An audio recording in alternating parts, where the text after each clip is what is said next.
ఏ టిఫిన్లోతో అయినా సరే అల్లం పచ్చడి సెట్ అయిపోతుందండి. అలా సెట్ చేసుకోవచ్చు కూడా మనం.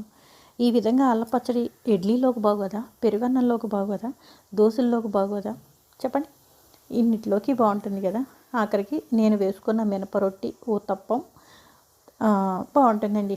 అందుకనే నేను అల్లం పచ్చడి ఎప్పుడు అలా స్టోర్ చేసుకొని ఫ్రిడ్జ్లో పెట్టుకుంటూ ఉంటాను. చేసుకొని ఈ విధంగా చేసుకున్న పచ్చడి పావు కేజీ కొంచెం ఎక్కువ ఉంటుంది.